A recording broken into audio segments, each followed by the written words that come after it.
40 ಶಾಸಕರು, ಬರೋಬ್ಬರಿ 40 ಶಾಸಕರು ರಾತ್ರೋರಾತ್ರಿ ರೆಸಾರ್ಟ್ ನಲ್ಲಿ ಮಹತ್ವದ ಸಭೆ ನಡೆದಿರುವಂತದ್ದು.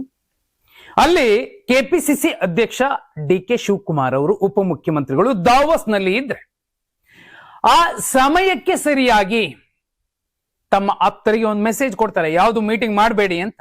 ಆದ್ರೂ ರಾತ್ರೋರಾತ್ರಿ ಬೆಂಗಳೂರು ಗ್ರಾಮಾಂತರ ವ್ಯಾಪ್ತಿಯಲ್ಲಿ, ಬೆಂಗಳೂರು ದಕ್ಷಿಣ ಜಿಲ್ಲೆಯ ವ್ಯಾಪ್ತಿಯಲ್ಲಿ ಮಹತ್ವದ ರೆಸಾರ್ಟ್ ರಾಜಕೀಯ ಶುರುವಾಗಿದೆ ಅನ್ನುವಂತಹ ಅನುಮಾನ ಮೂಡ್ತಿರುವಂತದ್ದು.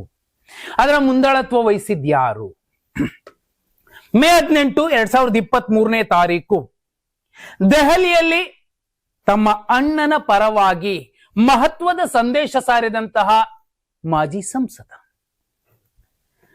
ಡಿ.ಕೆ. ಸುರೇಶ್ ಅವರು ನೇತೃತ್ವ ವಹಿಸಿಕೊಂಡಿದ್ದಾರಾ ಅನ್ನೋ ಒಂದು ದೊಡ್ಡ ಅನುಮಾನ ಈಗ ಎದ್ದಿರುವಂತದ್ದು. ಗುಪ್ತಚರ ಇಲಾಖೆಗೂ ಕೂಡ ಮಾಹಿತಿ ರವಾನೆ ಆಗದ ರೀತಿಯಲ್ಲಿ ಒಂದು ಸೀಕ್ರೆಟ್ ನಡೆಯನ್ನ, ಗುಪ್ತ ಹೆಜ್ಜೆಗಳನ್ನ ಇಟ್ಟು ಬಿಟ್ರ. ಕಾರಣ ಇಷ್ಟೇ, ಈ ಹಿಂದೆ ದೆಹಲಿಗೆ ಒಂದು ನಿಯೋಗವನ್ನ ಕರ್ಕೊಂಡೋಗಿದ್ರಲ್ಲ ಮಾಗಡಿ ಬಾಲಕೃಷ್ಣ ಅವರು, ಜ್ಯೋತಿಲಿ ನಯನ, ಮೋಟಮ್ಮ, ಶರತ್ ಬಚ್ಚೇಗೌಡರು, ಶಿವಗಂಗಾ ಬಸವರಾಜು, ಕಿತ್ತೂರು ಮತ್ತು ಬೆಳಗಾವಿ ಭಾಗದ 2 ಶಾಸಕರು ಎಲ್ಲರೂ ಕೂಡ ಹೋಗಿದ್ರು. ಆ ನಂತರದಲ್ಲಿ ಎಲ್ಲೋ ಒಂದು ಕಡೆ ಸಿಎಂ ಸಿದ್ದರಾಮಯ್ಯ ಅವರು, ಅದರಲ್ಲೂ ಮುಖ್ಯವಾಗಿ ಯತೀಂದ್ರ ಸಿದ್ದರಾಮಯ್ಯ ಅವರು ಸೂಕ್ಷ್ಮವಾಗಿ ಎಲ್ಲವನ್ನ ನೋಡಿದ ಮೇಲೆ, ಏನಾಗ್ತಿದೆ ಅನ್ನೋ ಅರಿವು ಬಂದ ಮೇಲೆ ಒಂದಷ್ಟು ಜನರಿಗೆ ಸುಲಭವಾಗಿ ಸರಳವಾಗಿ ಒಂದು ಸಂದೇಶವನ್ನು ರವಾನಿಸಿದ್ರು. ಅಲ್ಲಿಗೆ ಉತ್ತರ ಕರ್ನಾಟಕ ಭಾಗದ ಶಾಸಕರ ಸಂಖ್ಯೆ ಕ್ಷೀಣವಾಯಿತು, ಕಮ್ಮಿ ಆಯಿತು ಡಿ.ಕೆ. ಬಣದಲ್ಲಿ ಗುರುತಿಸಿಕೊಳ್ಳೋದಕ್ಕೆ. ಆದ್ರೆ ಈಗ ಈ ರಾಮನಗರ ಅಥವಾ ಬೆಂಗಳೂರು ಗ್ರಾಮಾಂತರ ವ್ಯಾಪ್ತಿಯಲ್ಲಿ ನೆಲಮಂಗಲ ಸುತ್ತಮುತ್ತ 2 ರೆಸಾರ್ಟ್ಗಳಲ್ಲಿ ಮಹತ್ವದ ಸಭೆಗಳಾಗಿರುವಂಥದ್ದು. ಅದು ಮಿಡ್ ನೈಟ್ ಪಾಲಿಟಿಕ್ಸ್ ಆಗಿರುವಂಥದ್ದು. ಎಂತೆಂಥವ್ರು ನೋಡಿ, ಒಂದು ಕಡೆ ಅಹಿಂದ ಅಂತ ಹೇಳ್ಕೊಳ್ಳುವಂತಹ ಬೇಳೂರು ಗೋಪಾಲಕೃಷ್ಣ ಅಂತವ್ರು, ಇನ್ನೊಬ್ರು ತೆಲುಗು ಸಿನಿಮಾ ಡೈಲಾಗ್ ಹೊಡೆಯುವಂತವ್ರು, ಅದಲ್ಲದೆ 2018ರಲ್ಲಿ ಸಿದ್ದರಾಮಯ್ಯ ಅವರಿಗೆ ಕ್ಷೇತ್ರವನ್ನ ಕೊಟ್ಟಿದ್ರಲ್ಲ, ಅಂತಹ ಜಾಗದ ಶಾಸಕರೂ ಕೂಡ ಇದೀಗ ಆ ರೆಸಾರ್ಟ್ ಪಾಲಿಟಿಕ್ಸ್ ನಲ್ಲಿ ಭಾಗವಹಿಸಿದ್ದಾರೆ ಅನ್ನೋ ಅನುಮಾನ ವ್ಯಕ್ತವಾಗ್ತಿದೆ. ಆ ಲೀಸ್ಟ್ಗೆ ನೀವು ಇನ್ನೂ ಪಟ್ಟಿ ಮಾಡ್ತಾ ಹೋದ್ರೆ ಬಾಬಾ ಸಾಹೇಬ್ ಪಾಟೀಲ್ ಇದೆ, ಶ್ರೀನಿವಾಸ್ ಮಾನೆ, ದೊಡ್ಡ ಪಟ್ಟಿ ಸಿಗ್ತಾ ಇದೆ. ಪುಲಕೇಶಿ ನಗರ, ನೆಲಮಂಗಲ, ಹೀಗೆ ಲಿಸ್ಟ್ ದೊಡ್ಡದಾಗ್ತಾನೆ ಇದೆ. ಏನು ಮಾಡ್ತಿದ್ದಾರೆ? ಒಂದು ಹಂತಕ್ಕೆ ಚರ್ಚೆ ಆಗಿತ್ತು, ಸುಮಾರು 500 ಕೋಟಿ ರೂಪಾಯಿ ಲೆಕ್ಕಾಚಾರ ಕೂಡ ನಡೀತಿದೆ ಅಂತ ಬಿಜೆಪಿಯ ಬಹುಪಾಲು ನಾಯಕರು ಹೇಳಿದ್ರು. ಕಾಂಗ್ರೆಸ್ನವರೇ ಕುದುರೆ ವ್ಯಾಪಾರ ಮಾಡ್ತಿದ್ದಾರೆ ಅಂತ. ಅಂಥದ್ದೊಂದು ವ್ಯಾಪಾರ ಈಗ ಅಧಿಕೃತವಾಗಿ ಆಗ್ತಿದೆ ಅನ್ನುವಂತಹ ಕಮಟು ವಾಸನೆ ಸಿದ್ದರಾಮಯ್ಯ ಅವರ ಮೂಗಿಗೂ ಕೂಡ ಬಡಿದಿದೆ.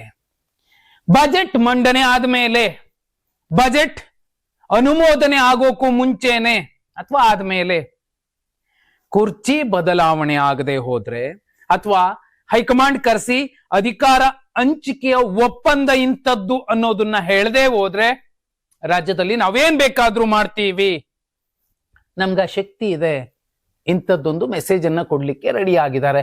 ವಿಶೇಷ ಅಂದ್ರೆ ನ್ಯಾಷನಲ್ ಮೀಡಿಯಾಗಳಿಗೆ ರಾಹುಲ್ ಕುನ್ವಾಲ್ ಮತ್ತೆ ರಾಜದೀಪ್ ಸರ್ದೇಸಾಯಿ ಅವರಿಗೆ ದಾವೋಸ್ ನಲ್ಲಿ ಕೊಟ್ಟಂತಹ ಇಂಟರ್ವ್ಯೂನಲ್ಲೂ ಕೂಡ ಡಿ.ಕೆ. ಶಿವಕುಮಾರ್ ಇದೇ ಮೆಸೇಜ್ ಅನ್ನ ಕೊಟ್ಟಿದ್ದಾರೆ. ನನ್ನ ನಾಯಕತ್ವದ ಬಗ್ಗೆ ನನಗೆ ನಂಬಿಕೆ ಇದೆ, ವಿಶ್ವಾಸ ಇದೆ. ಹೈಕಮಾಂಡ್ ಮತ್ತು ಸಿದ್ದರಾಮಯ್ಯ ಅವರು ಒಂದು ಮಹತ್ವದ ನಿರ್ಧಾರಕ್ಕೆ ಬರ್ತಾರೆ, ಹೌದು ನಾನು ಮುಖ್ಯಮಂತ್ರಿ ಆಗ್ತೀನಿ ಅನ್ನೋ ಮೆಸೇಜ್ ಅನ್ನು ಕೊಡ್ತಿದ್ದಾರೆ.